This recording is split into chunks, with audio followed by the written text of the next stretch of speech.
안녕하세요. 저는 30대의 평범했던 여성입니다. 결혼이란 게 제 모든 것을 바꿔놓을 줄은 상상도 못했는데요. 아니, 더 정확히 말하면 이런 이유로 결혼 생활을 유지하지 못할 줄은 상상도 못했습니다. 제 사연을 한번 들어주실래요? 저랑 남편은 동갑내기였습니다. 친구들끼리도 친했고 같은 업종에서 일을 하고 있어서 공감대가 많았던 사람이었어요. 제가 대충 이런 게 힘들더라 라고 말을 하면 남편은 바로 이런 게 힘들지, 이럴 땐 이런 게 도움되더라 라고 조언을 아낌없이 해주던 선배 포스를 뿜어냈죠. 전 다른 일을 하다 이쪽으로 온 거라 저보다 남편이 선배였거든요.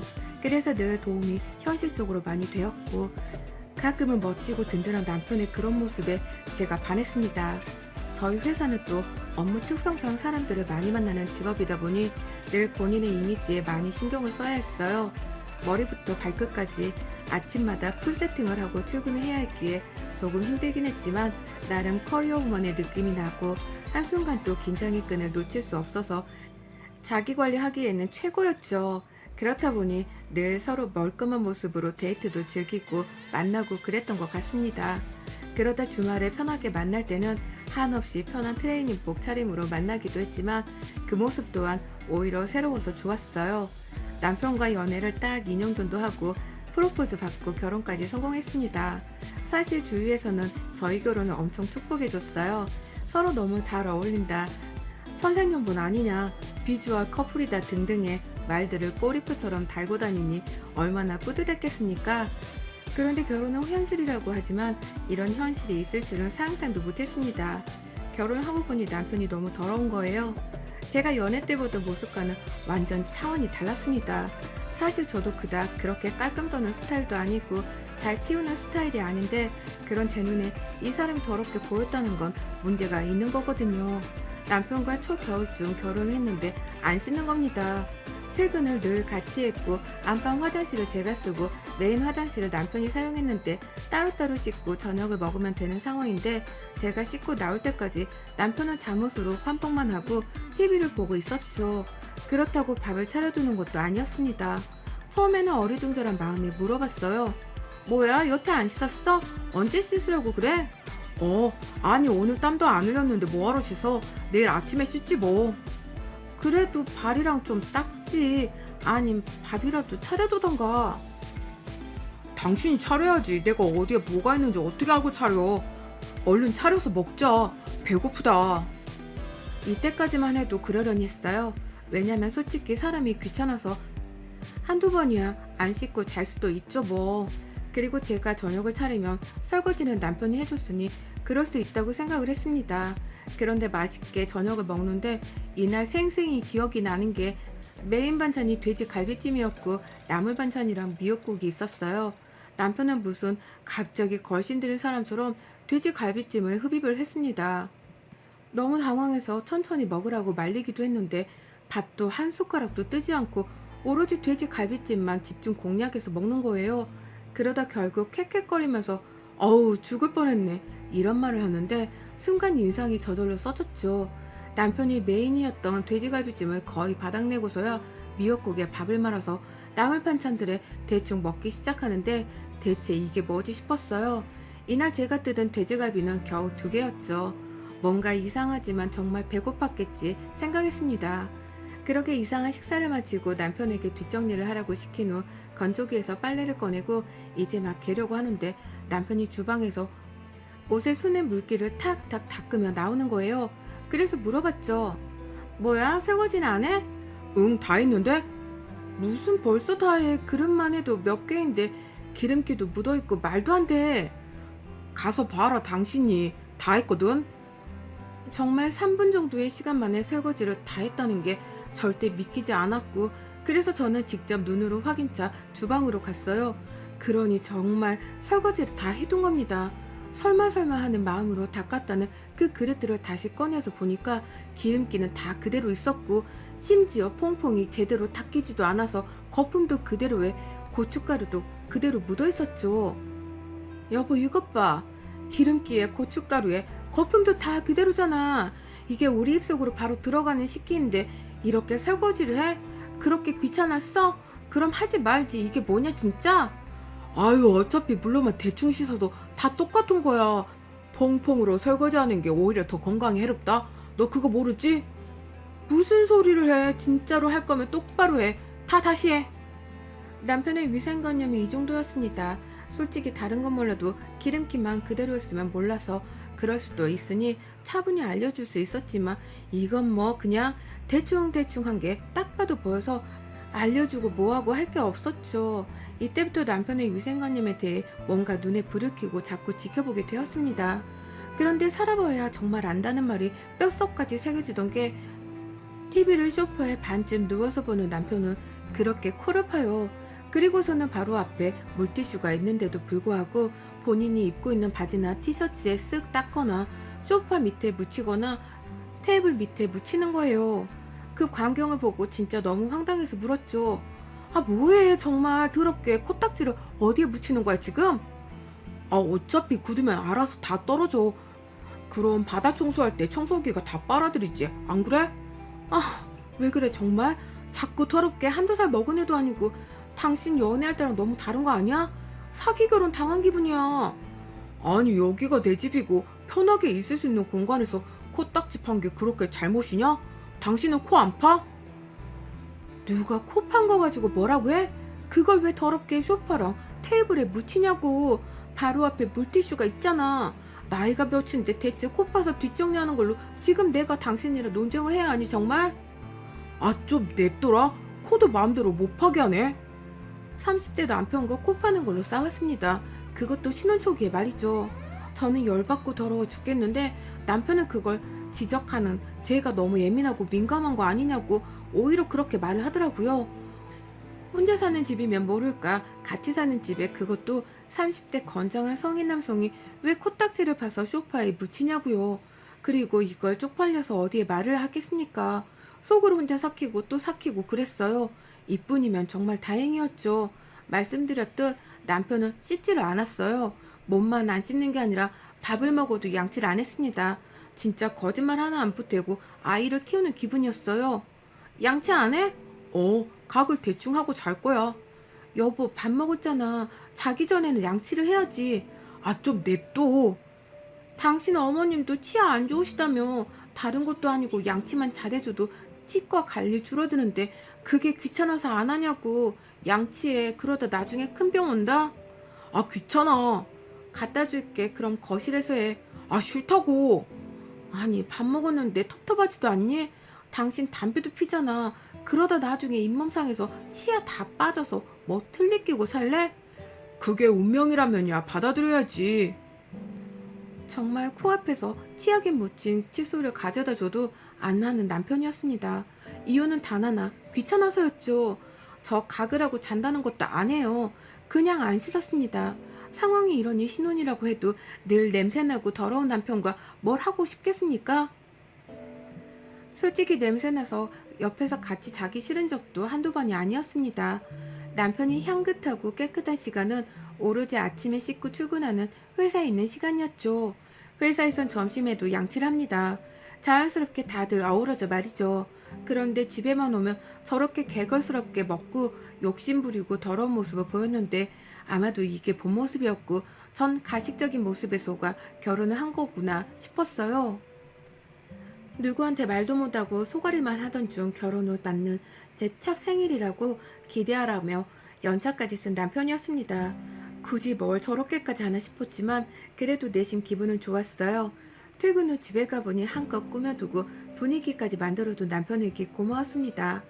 하루 종일 이거 하느라 얼마나 고생했을까 싶었죠. 또 없는 솜씨 발휘해서 직접 생일 밥상도 차려준 남편에게 고마워서 남김없이 싹싹 먹으려고 기분 좋게 식탁 테이블에 앉았는데 한숨이 절로 나왔어요. 내가 설거지도 하고 음식도 하고 또 차리고 꾸미고 아주 하루가 금세 가더라. 일할 때는 시간이 그렇게 안 가더니만.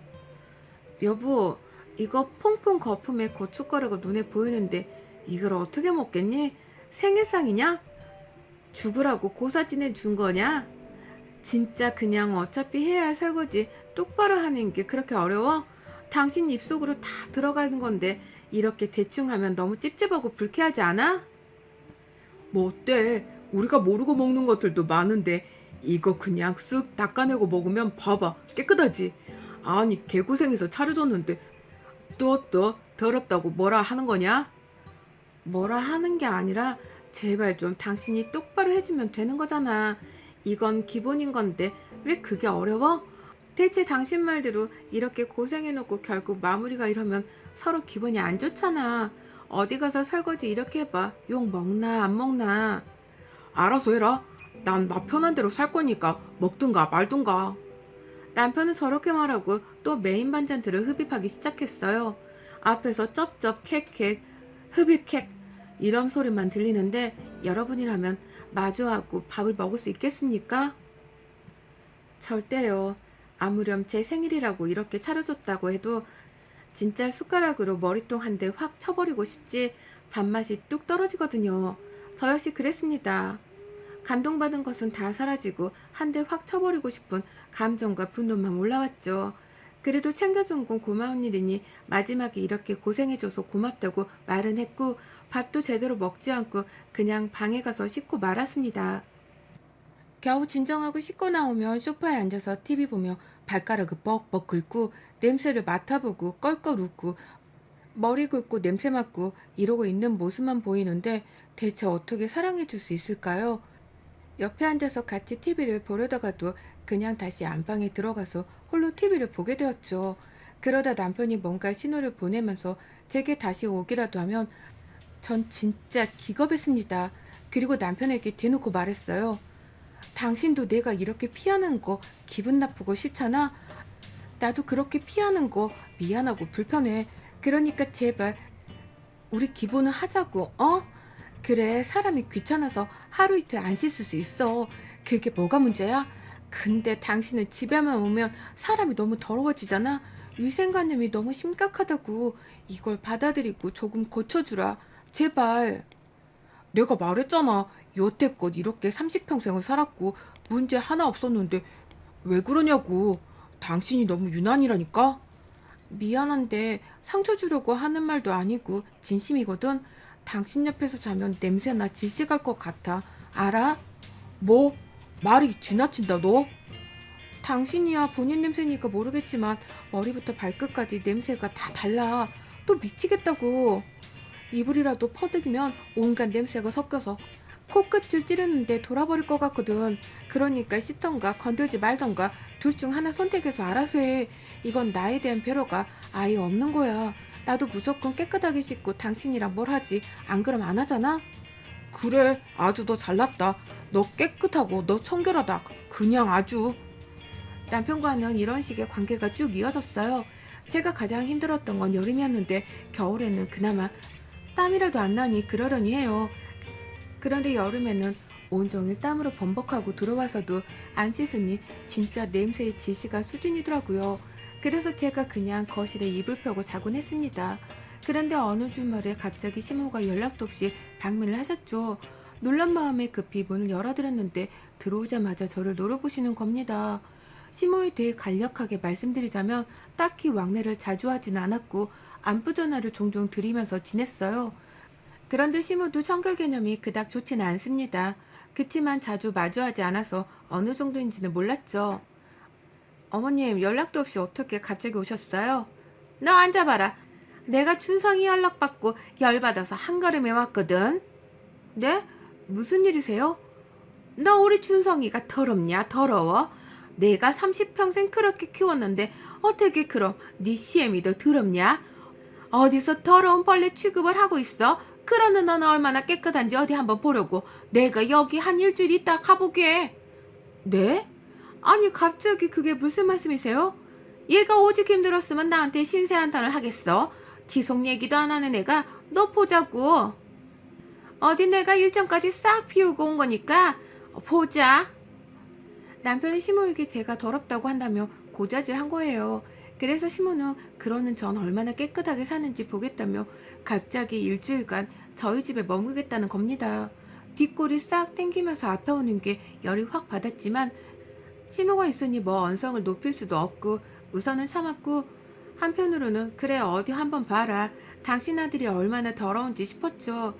그렇게 시모와의 일주일 학교를 하게 되었지만 전 평소처럼 지냈어요. 시모가 왔다고 해서 눈치를 보지도 않았습니다. 굳이 제가 왜 시모 눈치를 보며 살살거려야 할까 싶었거든요.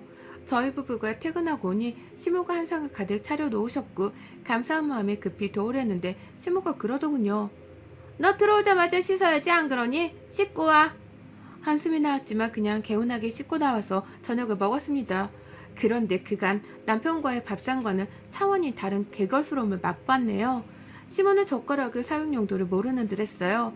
모든 반찬을 다 손으로 줬죠. 김치부터 나물 반찬, 계란말이에 이어 고기까지 싹 다 손으로 집어서 남편 입에 직접 넣어줬고, 그럼 또 맛있다고 개걸스럽게 쩝쩝거리며 먹는 남편과 그 손을 쪽쪽 빨아먹고 너도 먹으라며 제게도 입에 넣어주려는 시모였습니다. 전 정중히 괜찮다고 사용했지만 어쩔 수 없이 받아먹는데 진짜 비위가 상하더라고요. 제가 김치를 쭉쭉 찢어먹는 건 진짜 이해하는데 저런 사람 처음 봤습니다. 거기다 국을 새끼손가락으로 휘휘 저어서 짠가 맛있나 이러는데 숟가락 젓가락을 저럴 거면 왜 앞에 뒀는지 모르겠더군요.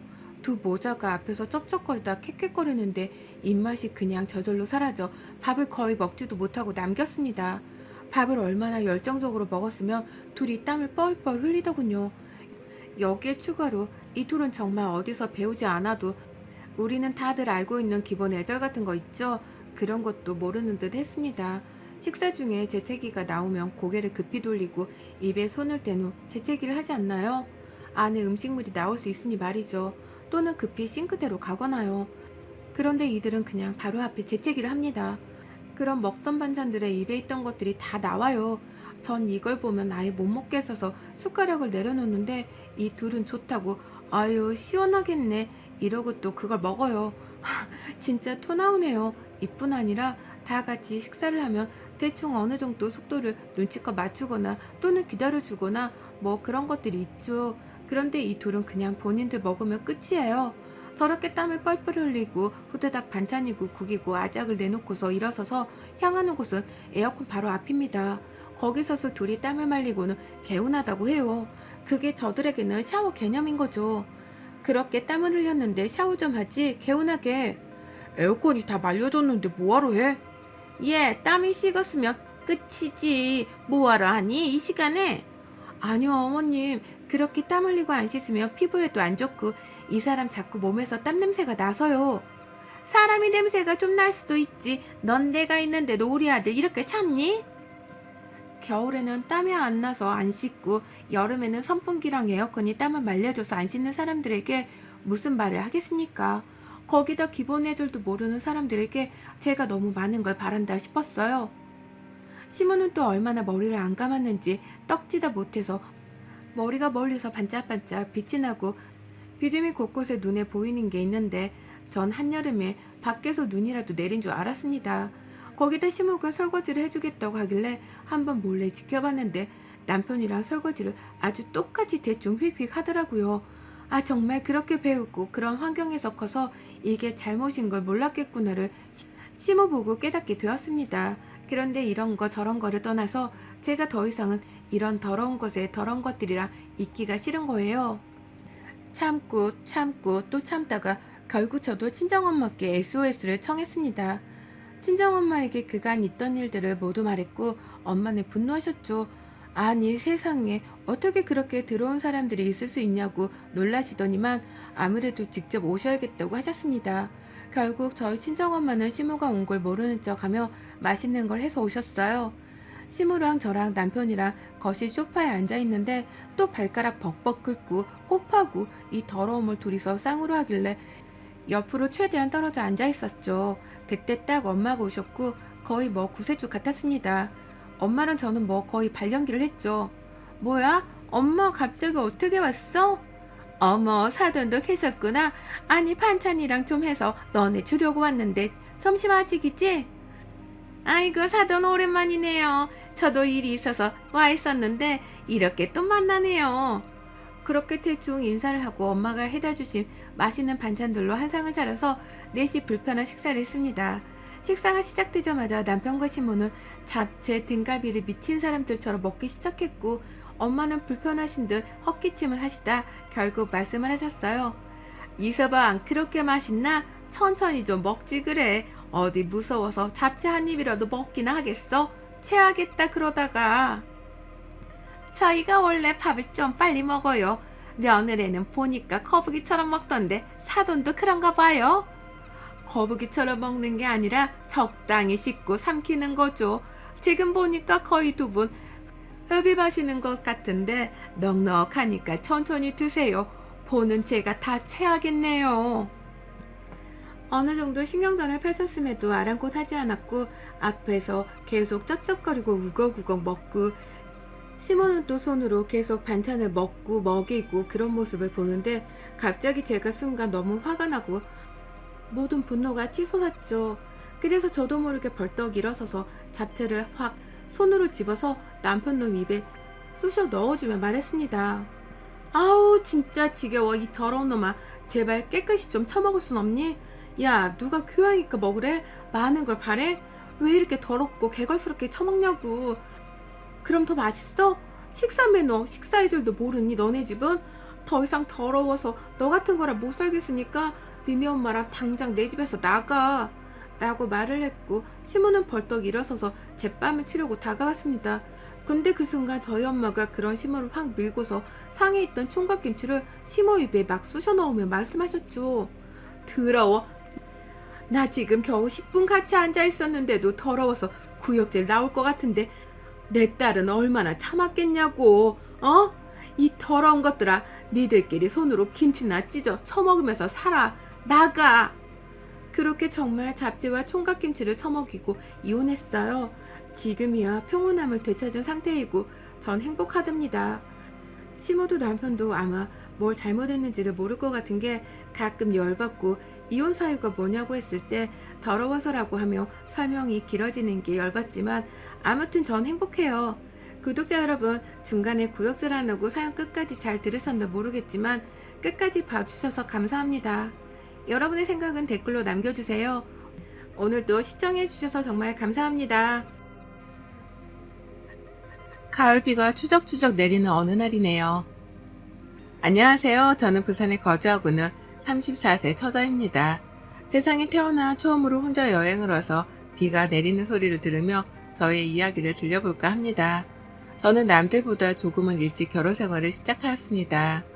그 이유는 짐작하시는 대로일 텐데요. 혼전 임신 때문이었습니다. 남자친구와 저는 대학교 CC로 만나 남자친구가 군대에 있는 동안 임신을 했다는 사실을 알게 되었습니다. 어린 나이라 아직 대학교 1학년밖에 안 돼서 대학 생활도 한참 남았기에 아이를 지울까도 많은 고민을 했었지만 병원에서 들은 아이의 심장 소리에 저는 차마 그러지 못하였습니다. 군대에 있던 남자친구에게 임신 소식을 전하고 남자친구가 한 반년 정도 복무 기간이 남았기에 불안은 했지만 남자친구도 우리 서로 다 큰 성인이기에 자기가 우리 아이와 나를 책임지겠다고 말해주었죠. 저희 부모님께 이 사실을 알렸을 땐 반대가 정말 많이 심했습니다. 한 번도 사고라는 건 쳐본 적이 없는 제가 이렇게 큰 사고를 치니 이루 말할 수 없을 정도로 마음을 아파하셨죠. 시부모님도 마찬가지였습니다.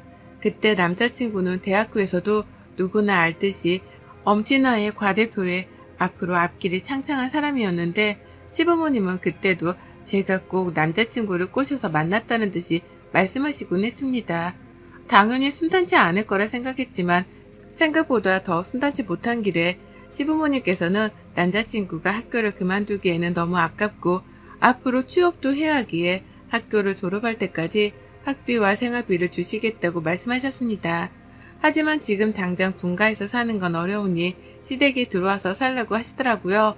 물론 저희도 모아둔 돈이 없기 때문에 당연히 그래야 한다고 생각했습니다. 저희 집에서는 처음부터 그렇게 하는 건 너무 힘든 일이다. 전셋집이라도 조그만 평수라도 구해줄 테니 나와서 살라고 굽고 말리셨지만 시부모님 눈밖에 난 저라 엄마 아빠한테는 시댁에서 점수 좀 따고 분가하겠다고 괜찮다고 말씀드렸습니다. 남자친구는 군대에 저는 시댁에서 살게 되었어요. 시댁에서의 생활은 제가 생각한 것보다 훨씬 더 고되고 힘든 나날들이 많았습니다. 임신을 해서 그런지 자꾸만 잠은 쏟아지는데 어머니와 아버님은 아침은 꼭 먹어야 한다는 분들이시고 하루에도 매일같이 청소를 해야 하는 어머님의 말씀에 대청소 아닌 대청소를 해야만 했죠. 그나마 남자친구가 휴가라도 나오는 날에는 어머님이 덜 하셨지만 남편이 없는 날에는 매일같이 집안일을 했어야 했습니다. 시댁에서는 한식집을 운영하고 있는 터라 바쁘면 저보고 나와서 일 좀 도와달라고 하시면 또 나가서 일하고 들어와서는 제대로 밥도 못 먹어 임신 5개월인데도 저는 살이 1kg도 안 쪄서 병원에서는 잘 먹으라고 할 정도였으니까요. 그런 나날들이 저를 너무 고되게 만들었고 오랜만에 친정에 갔을 때 엄마가 만들어준 밥을 먹고 저도 모르게 눈물이 나기도 했습니다. 엄마는 너무 힘들면 집으로 들어오라고 했지만 뱃속의 아기를 생각하면 그럴 수가 없더라고요. 아빠, 엄마 없는 자식은 만들지 말자 해서 둘이 꼭 약속했는데 제가 먼저 무너지게 되면 당연히 남편도 그런 생각을 할 테니 저는 더 꿋꿋하게 지내기로 했어요. 어느 날은 참외가 너무 먹고 싶어서 혼자 나가서 참외를 사가지고 오는데 어머님이 저에게 그러시더군요. 너는 너 혼자 먹을 것만 사오냐? 어른들 공경도 못하고 참 하시는 거예요. 가진 돈도 없고 그나마 엄마 아빠가 저 먹고 싶은 거 있으면 사 먹으라고 한 용돈으로 사온 건데 저렇게 말씀하시니 많이 울컥했습니다. 방에 들어와서 시댁 식구들이 다 자고 난 뒤 혼자 쭈그려 앉아 참외를 깎아먹는 제 모습이 어찌나 서러웠던지. 그래도 아이를 생각해서 정말 많이 참고 또 참았습니다. 남자친구가 제대로 얼마 놔두지 않고 있는 상황이라 조금만 더 참으면 된다 라는 생각으로 버텨냈습니다. 그러자 제가 임신 10개월 정도 되었을 때 갑자기 피가 흘러 병원의 응급실로 실려가게 되었고 아이의 심장 소리가 들리지 않는다는 이야기를 듣게 되었습니다. 어떤 게 문제였을까요? 아이를 지켜내지 못했다는 죄책감에 저는 미친 여자처럼 병원에서 소리를 질렀던 것 같아요. 그때 어머님은 저에게 그렇게 말하더군요. 자기 아이 하나 지키지 못하고 몸가수도 못하고 도대체 너는 할 줄 아는 게 뭐냐? 하는 말이 어머님이 저를 보자마자 처음 하는 말이었습니다. 그 뒤로 저는 혼인신고도 하지 않은 사이였지만 그 남자친구와 저는 그대로 서로 각자의 갈 길을 가게 되었습니다. 한동안 몸을 추스릴 수 없을 만큼 건강이 많이 나빠지기도 했고 아예 일상생활을 할 수 없는 상황이 초래되면서 엄마 아빠는 그런 저를 보고 늘 많이 힘들어 하셨습니다. 먼저 보는 아이를 위해서라도 이렇게 살지 말아야겠다 생각한 저는 휴학해 두었던 대학교를 그만두고 다시 재수를 해서 다른 대학교에 들어가면 어떻겠냐는 부모님의 간곡한 바람에 정말 오랫동안 하지 않았던 공부를 시작했습니다.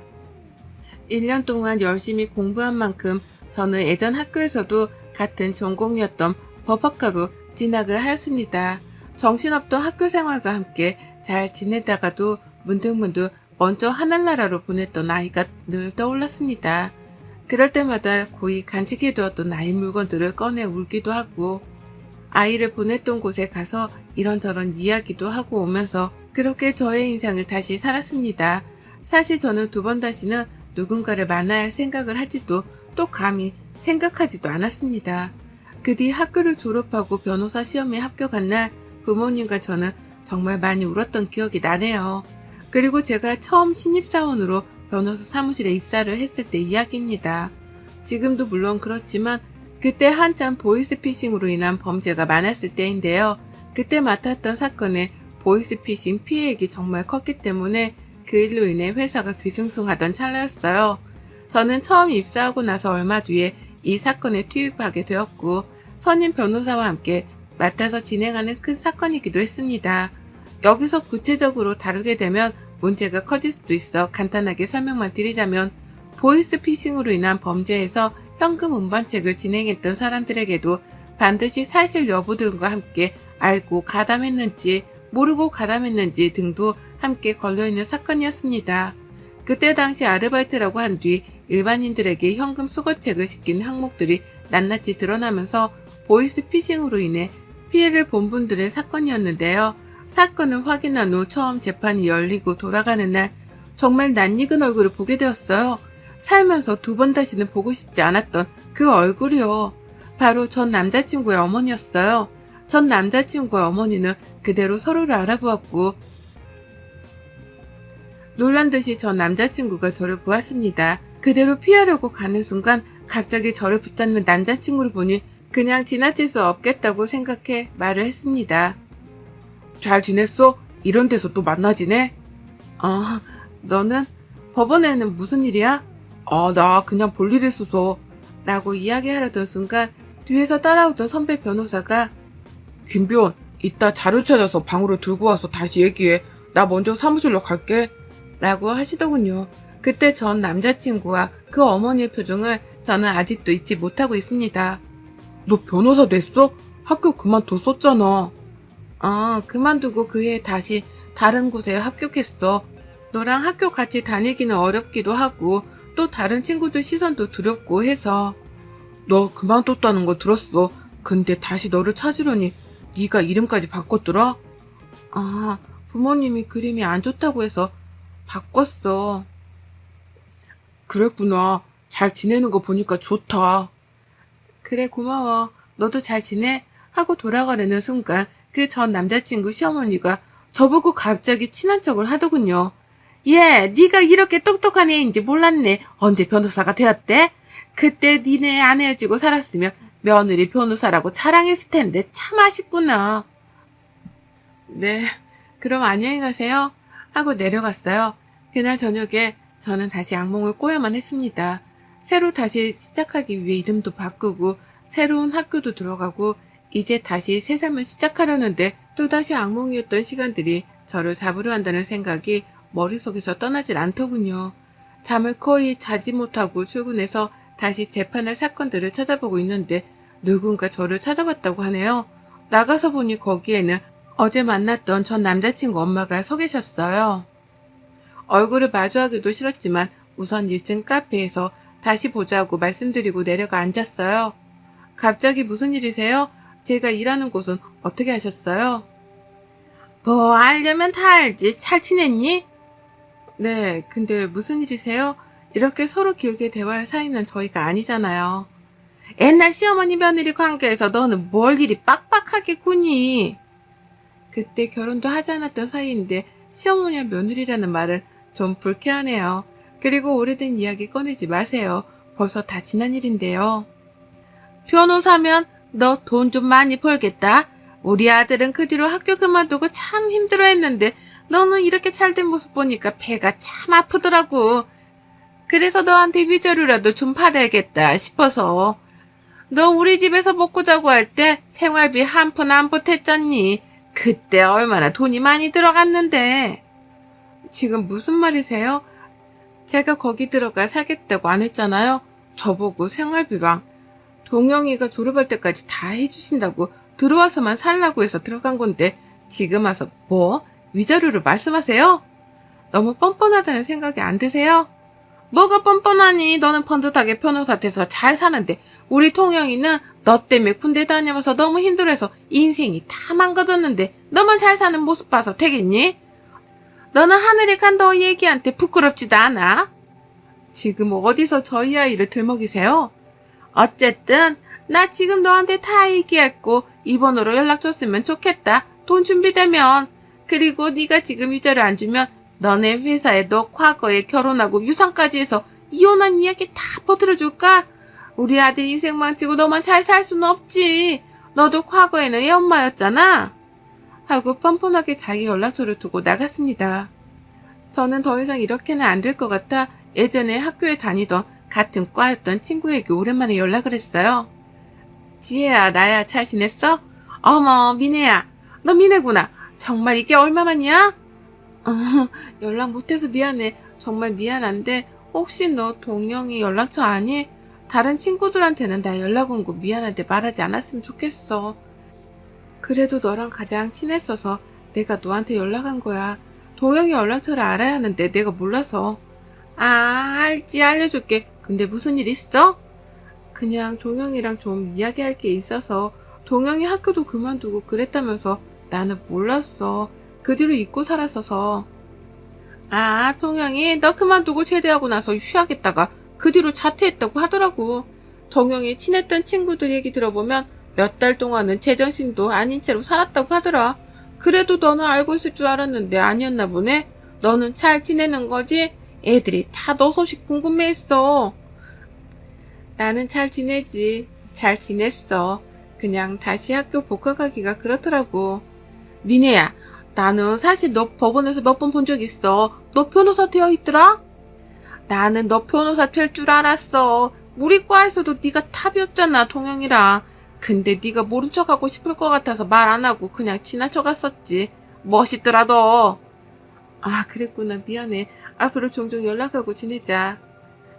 그 후 저는 전 남자친구에게 전화를 걸어 만나자고 했고, 정말 오랜만에 만나는 만남에 저는 참 많이 불편했습니다.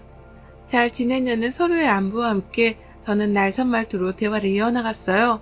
동영아, 너희 엄마가 나를 찾아봤어. 위자료 달라고 하시는데 이런 말을 내가 왜 듣고 있어야 하는지 모르겠어. 내가 네 군대 가 있던 시간 동안 너네 집에서 살길 바라신 건 너희 엄마였잖아. 근데 이제 와서 그 생활비야 내가 너를 망쳤다며 위자료를 달라고 하시는데 이게 말이 된다고 생각해 너는? 라는 물음에 전 남자친구는 정말 몰랐다면서 엄마가 너를 찾아갈 줄 몰랐다면서 정말 미안하다는 말만 되풀이하였습니다. 저는 두 번 다시 너희 엄마나 너랑 관련된 사람들이 나를 찾아오지 않았으면 한다고 나를 협박까지 하시는데 나 그런 거 무섭지 않으니까 더 이상 볼일 없게 만들어달라고 했어요. 알겠다고 미안하다고 하고 대화를 끝냈습니다. 돌아오는 내내 저는 마음이 무거웠지만 이게 서로를 위한 최선이라고 생각했습니다. 그 뒤로 잠잠해 저는 전 남자친구에게 내 말을 알아듣게 잘 이야기했구나 싶어서 다시 제 일상을 살아갈 때 저희 회사 게시판에 올라온 글에 회사 동료들과 결국 회사 대표님이 저를 부르시더군요.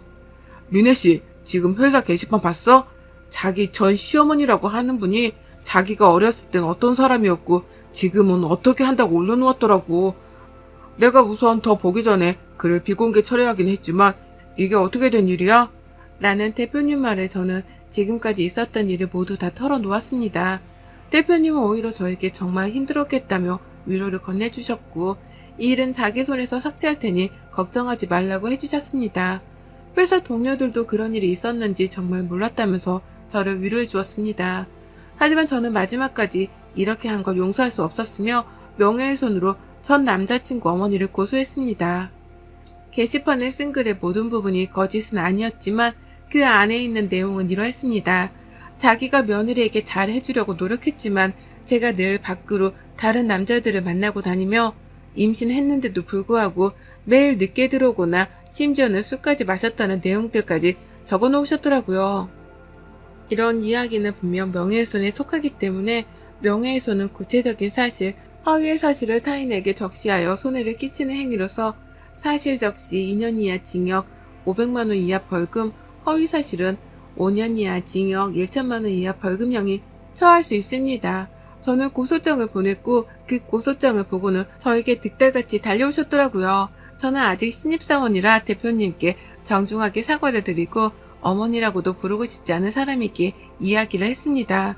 사실과 다른 내용으로 게시판에 글을 올리셨던데 제가 위자료를 드리는 게 아닌 오히려 그쪽에서 저한테 위자료를 주시는 게 맞지 않으신가요? 부당하다고 생각되시면 똑같이 변호사 선임하셔서 저한테 고소하세요. 난리를 치고 있는 와중에 전 남자친구가 와서 미안하다면서 정말 미안하다면서 자기 엄마를 끌고 가더라고요. 저한테 악담을 뿜으시길래 제가 손에 들고 있던 물통에 있는 물을 그분께 뿌렸어요. 거기에 있던 전 남자친구도 그 엄마도 놀래서 저를 쳐다보길래 정신 좀 차리세요. 왜 자기 아들이 이렇게 사는 걸 누구를 탓하세요. 그건 그쪽 업보예요. 김동영, 내가 너희 엄마한테 나한테 어떤 일까지 했는지 너한테 알려줄까? 지금까지 네가 엄마 많이 생각하는 거 알아서 그래도 말 안 했는데 니네 엄마도 군대 갔을 때 내가 일부러 유산하게 바라시던 사람이었어. 내가 들어갈 때 화장실에 몰래 기름을 칠해두시거나 음식도 상한 음식을 일부러 먹게 하고 임산부에 좋지 않은 음식들도 좋다면서 먹으라고 강요하시고 심지어는 아이가 전응하면 당장 지우라면서 그런 막말도 서슴지 않는 분이셨어. 그것뿐이 아니야. 결정적으로 내가 유산하게 된 이유는 정말 추운 겨울날 내 방에만 보일러를 일부러 끄셨더라. 그날이 겨울에 가장 추운 날이라고 했는데 나는 여름입을 덮고 그 온도를 오롯이 견뎌야 했어. 그때 너네 엄마는 나에게 보일러가 고장났다고 해서 나는 그렇게 믿었지만 그게 아니었지. 경비실에 물어보니 그런 일은 없었다고 하더라.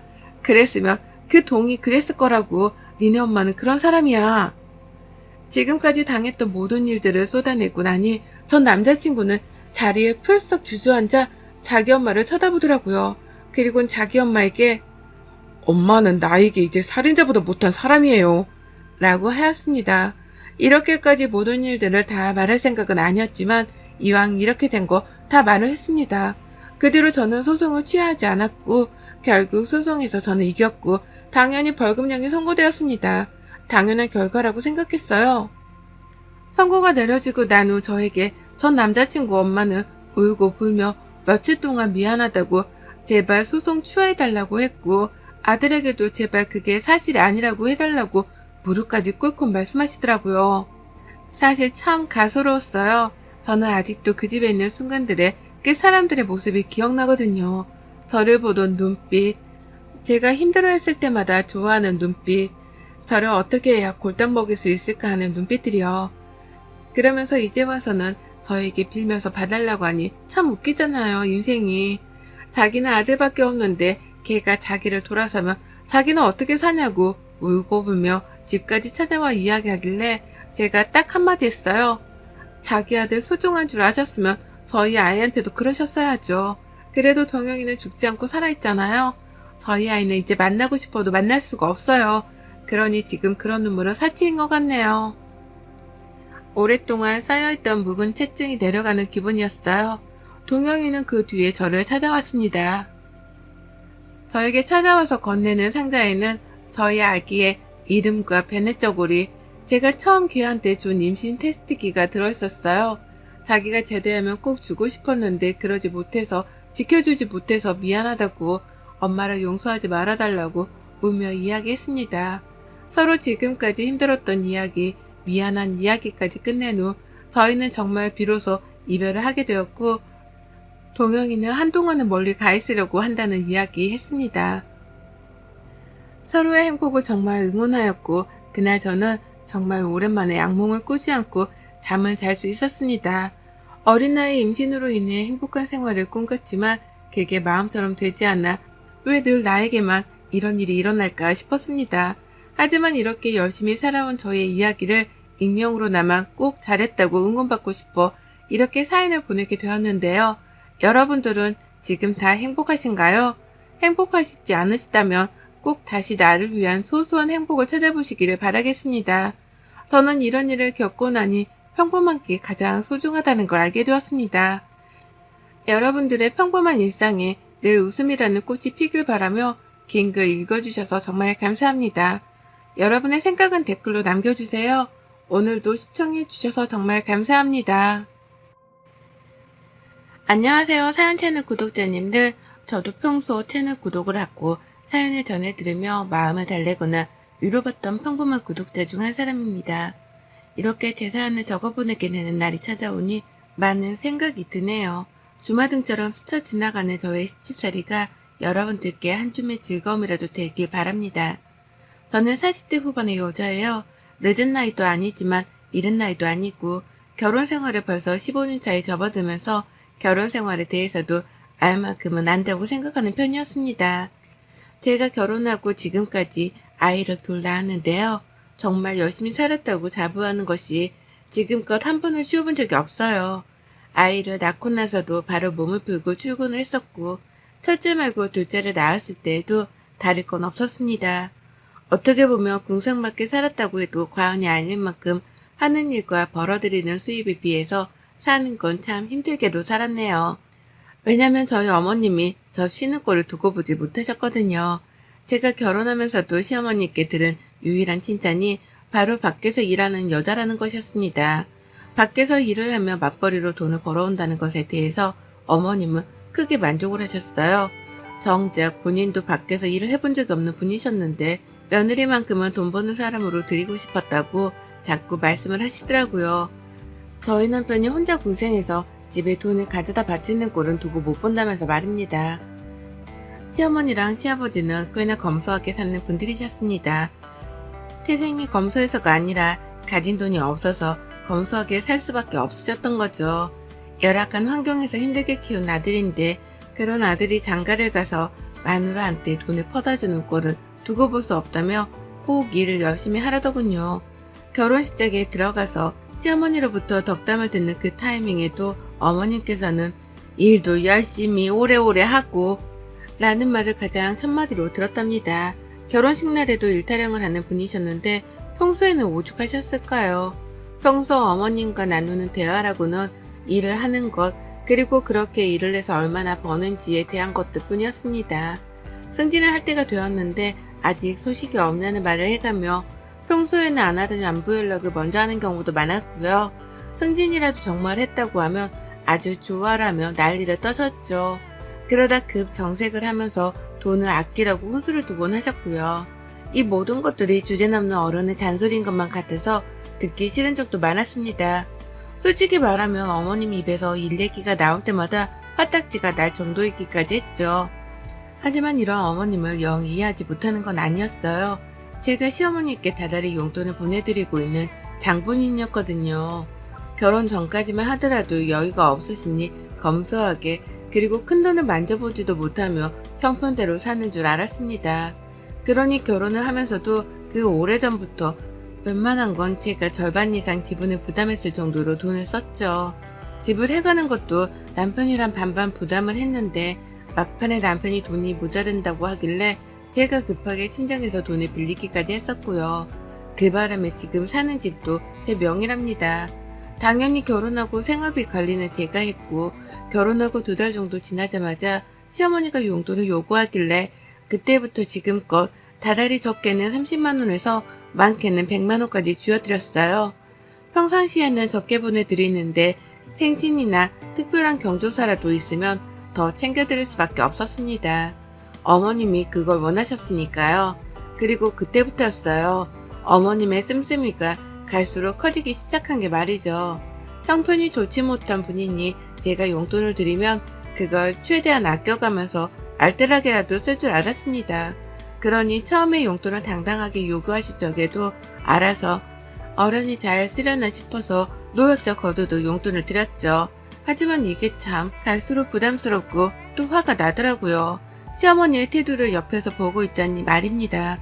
받는 용돈이 부족하다는 소리도 아낌없이 뱉어내셨고요. 아이를 하나 둘 더 낳고 키우며 나가야 하는 돈이 너무 많아져 저희 집안 가계부를 쪼는 와중에도 어머님은 당신 용돈 타령을 하셨어요. 부담스럽다고 솔직하게 말씀을 드려도 제가 같이 돈을 벌어오지 않냐는 이유를 들먹이며 나몰라라 하셨답니다. 그러니 지금까지 세월이 15년이 되었는데도 불구하고 어머님은 단 한 달도 빼먹지 않은 채 용돈을 받고 계시네요. 지금껏 어머니께 보낸 금액만 하더라도 적은 돈은 분명 아니고요. 그러다 제가 올 초부터 시어머니 길들이기 작전을 시작했습니다. 도저히 이대로는 평생 살지 못할 것 같았거든요.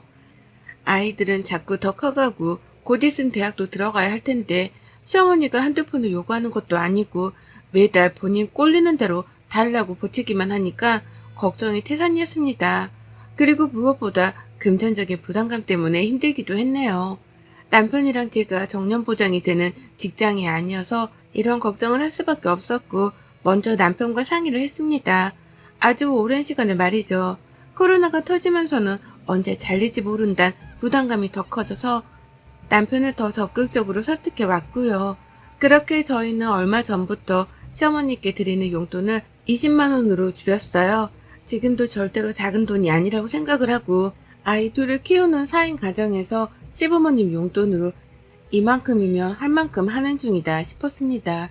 저희 부부 결혼하며 아무런 금전적 도움도 주질 않으신 분들이셨는데 다달이 20만 원을 보내드리는 것이라면 자식돌이는 다 한다 싶었던 거죠.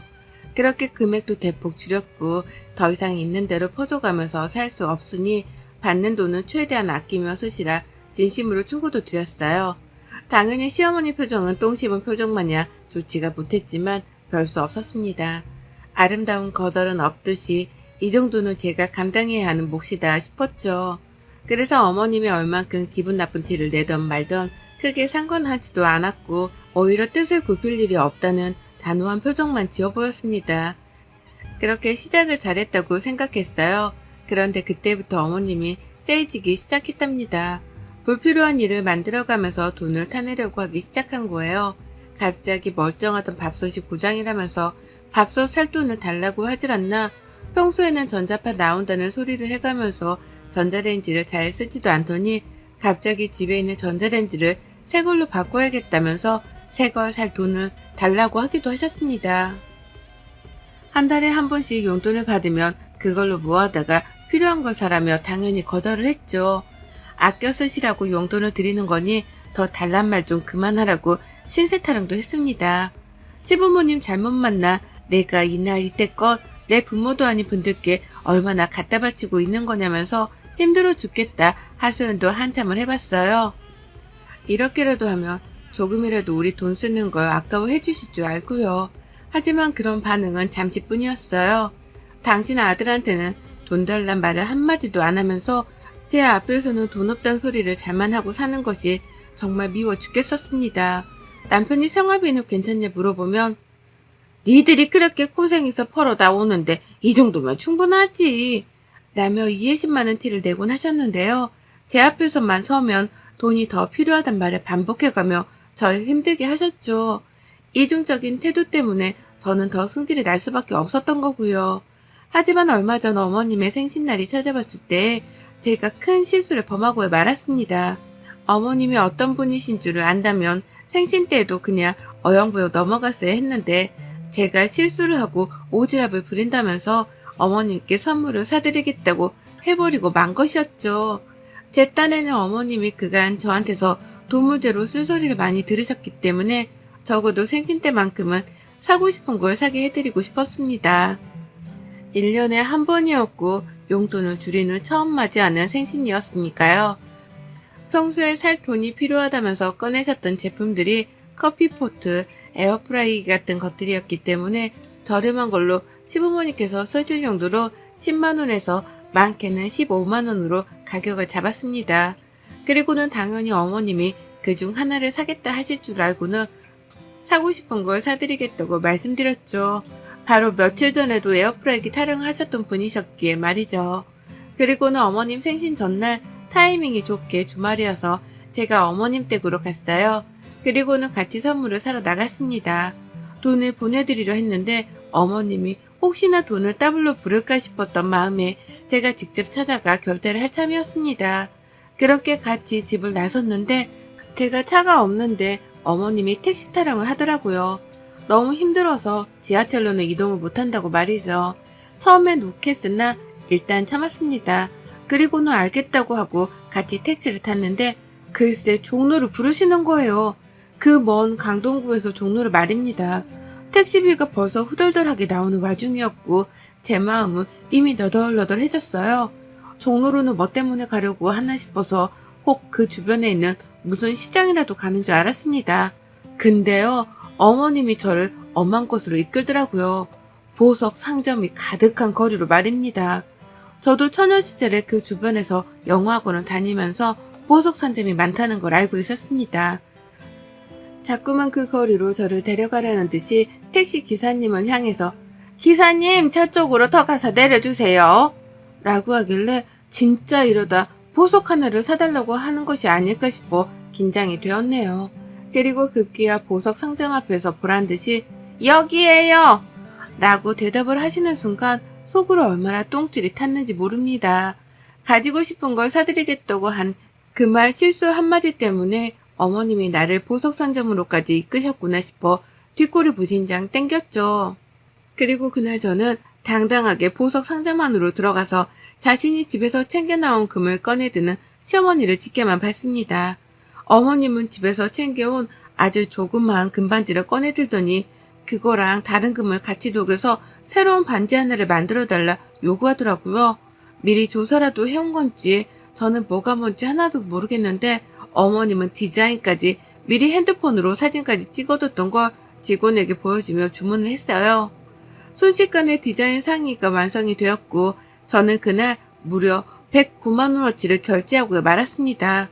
살떨리는 상태로 카드를 내밀었고 6개월치 할부로 결제를 하는데 저도 모르게 제 옆에서 다른 반지를 구경하던 시어머니의 뒤통수를 째려보게 되더라고요. 당연히 부담스러워서 100만원이요? 라며 거절의 뉘앙스도 대놓고 뱉어냈지만 어머님은 듣질 않으셨고 원하는 거 다 사주겠다더니만 라며 오히려 치사하단 말씀을 하셨어요. 앞에서 직원까지 나서서는 시어머니가 대접을 잘 못 받으시네 어쩌네 하며 어머니 편을 드니까 저는 분위기에 휩쓸려 등신 호구같이 그걸 결제해버리고 만 것이었습니다. 가게를 나오며 바람이 꽤 차가웠거든요. 근데 전 피부보다도 제 심장이 더 차갑게 얼어붙는 것 같았어요. 더욱이 고맙다는 말조차 까먹은 건지 집으로 돌아가는 길조차 당당하게 택시를 잡았다는 어머님을 보며 저는 이를 바득바득 갈았답니다. 내가 지금 호구처럼 잡혀서 시어머니께 돈을 홀라당 뜯겼다는 걸 그제서야 인지했기 때문이었죠. 그간 용돈 좀 더 달라고 힘들어 죽겠다는 소리를 하셔도 잘 버텨가면서 20만 원씩만 쥐어드리고 있었는데 이렇게 허무하게 돈 100만 원을 긁어버렸다니 저 스스로가 너무 한심하고 바보 같아서 수치심까지 밀려 들어오는데 이걸 해결할 방도는 딱 하나뿐이더라고요. 바로 시어머니께 당한 만큼 똑같이 갚아주는 것이었습니다. 제가 할 수 있는 건 그것뿐이었어요. 그래서 계획을 세우고 실행에 옮겼죠. 무슨 코미디 한 편 찍는 것 마냥 시어머니를 상대로 제 딴엔 피해 복수를 감행했습니다. 100만 원의 보석값을 결제해드린 후 저는 이전과는 달리 아주 살갑도록 시어머니께 연락을 취했어요. 보석을 사드렸는데 어머님이 너무 좋아하던 모습을 보니 죄송한 마음이 컸다면서 앞으로는 어머님께서 필요하신 게 있으면 제가 좀 더 제 지갑을 열어서라도 쓰고 베풀며 살겠다 개소리를 시전했죠. 한마디로 마음에도 없는 말이었는데 입에 버터를 발라가면서까지 시어머니께 아부를 떨었던 겁니다. 하지도 않던 아침 인사 전화를 하질 않나, 돈도 필요한 건 없는지 남은 용돈을 묻질 않나, 어머니 입장에서는 제가 갑자기 왜 이러나 싶어서 정신이 나간 줄 아셨을 거예요. 하지만 제가 다른 것도 아니고 돈이 더 필요하지 않냐면서 안부 연락을 해오니 어머님도 싫진 않으셨는지 매번 장황하게 대화를 나눠가면서 꼭 마지막엔 돈이 모자란다 소리를 덧붙이셨어요. 그리고 전 침묵을 쌌던 중 어머님께 밥을 사달라 했죠. 용돈을 올릴지 말지에 대해서 생활비 내역도 따져보고 어머님이 뭘 더 필요로 하시는지에 대해서 들어보며 서로 많은 대화를 나눠보자면서요. 제 의도가 먹혔는지 어머님은 너무나 행복해하면서 아이고 밥 한 끼는 내가 얼마든지 사주지 라고 하며 당장 약속을 잡으셨습니다. 그리고 저는 그날 바로 먹고 싶었던 식당이 있었다며 시어머니 집 근처 고깃집을 예약했죠. 소고기집을 예약하면 겁이 난다고 안 나오실까 싶어 일부러 돼지고기집으로 예약을 했고요. 그날부로 저는 단 이틀 동안 미친 듯이 머리를 쥐어짜면서 핸드폰을 만져댔습니다. 저의 작전은 제 모든 친정 식구들을 그 돼지고기 식당으로 부르는 것이었으니까요. 한 사람도 빼먹지 않고 모조리 다 연락을 취했어요. 저희 여동생 부모님은 물론이고 이모들이랑 이모부들까지 가깝게 지내는 사람들만 연락을 먼저 취했는데도 벌써 사람 인원이 10명을 훌쩍 넘기더라고요. 다들 성인인데 한 사람당 1인분씩 먹을 것도 아니었기 때문에 지불해야 할 돼지고기 값만 최소 10인분이 넘어갔고요. 거기에 어린애들까지 더해서 참가를 한다고 하니 추가로 나갈 밥값에 찌개값 그리고 술값에 냉면 등등 부가적인 음식값까지 나갈 돈 목록이 한가득이었답니다. 너무너무 좋았어요. 작전이 성공적으로 흘러가고 있었으니까요. 그리고 약속 당일날 저는 일부러 저희 친정 식구들을 30분 정도 늦게 불러냈습니다. 식당 예약을 인원에 맞게 하기는 했으나 주변 테이블을 비워두기만 할 뿐 아무 말도 안 했어요. 시어머니는 제가 식당 예약을 한 줄도 모른 채 식당 장사가 안 되는가 보다 하면서 남의 집 가게 걱정을 하셨고요. 본격적으로 저한테 용돈이 모자라는 이유에 대해서 설명을 하느라고 입이 닫힐 새도 없이 말을 주절거리셨답니다. 그리고 이 모든 대화가 절정으로 흘러가고 시어머니의 입에서 다달이 적어도 40만 원을 줘야 한다는 요구가 튀어나온 순간 우르르 몰려들어왔습니다. 저의 든든한 편들이 말입니다. 하나둘 제 이름을 부르면서 저 멀리 입구에서부터 걸어 들어오는데 시어머니의 표정이 파르르 떨리더라고요. 자연스럽게 제 옆에 테이블에 앉다 못해 중간에 나타난 저희 친정 부모님이 저랑 시어머니가 앉아있는 테이블에 같이 앉자 시어머니는 도대체 이게 뭔 일인지를 모르겠다는 듯이 벙 쪄버리셨죠. 그리고는 제 입에서 오늘 저희 어머님이 쏘는 날이니까 드시고 싶은 거 마음껏 드세요. 나는 폭탄 선언을 듣자마자 놀란 가슴을 진정시킨다며 화장실로 주랭랑을 쳐버렸답니다. 도망치는 게 아닌가 싶어 걱정은 했으나 그 이상의 걱정은 필요 없었죠. 제가 벌써 시어머니 쓰는 카드를 제 손에 들고 있었거든요. 바보 같은 시어머니께서 며느리한테 용돈을 더 받으러 나왔다고 신이 나셔서는 제 입에서 돈을 더 드리겠다는 말이 나오지도 않았는데 혼자 지갑에서 카드를 꺼내셨어요. 그리고는 영수증 위에 카드를 올려놓고 이걸로 결제한다며 마음껏 먹으라 하셨죠. 자신이 카드를 밖에 꺼내놨는지 기억도 못한 채 혼자 마음을 진정시킨다고 화장실로 도망치시는데 뒷모습을 보니 딱 제발 저러서 도망치는 도둑놈 같았습니다. 저도 없는 양편의 어머님께 이런 짓을 하는 게 조금은 죄송스러웠지만 저도 똑같이 이런 상황을 며칠 전 겪었는지라 어머님께 가르쳐드리고 싶었어요. 남의 돈을 쉽게 쓰려 하는 게 얼마나 큰 상처를 주는지에 대해서 말입니다. 그 상대가 다른 사람도 아닌 가족인데 가족의 돈을 쉽게 쓰려 하는 게 얼마나 서로에게 피해를 주는 일인지에 대해서 말이죠. 저희 친정 식구들은 모조리 다 테이블에 자리 잡고 앉아서는 저마다 고기를 주문하고 난리도 아니었어요. 직원 3명이 갑자기 붙어나와 주문을 받을 정도로 갑자기 가게가 인산인해를 이뤘고 시어머니는 모두가 주문을 마칠 때쯤에 화장실에서 기어 나오더라고요. 그리고는 곧장 저를 밖으로 불러내셨습니다. 표정이 흡사 화장실 안에서 대성통곡을 하기라도 한 듯이 얼어붙어 있더라고요. 무슨 말을 꺼내려나 싶어 아주 호기심 가득한 표정으로 시어머니를 따라 가게 밖을 나섰는데요. 어머님이 자기 카드를 찾더라고요.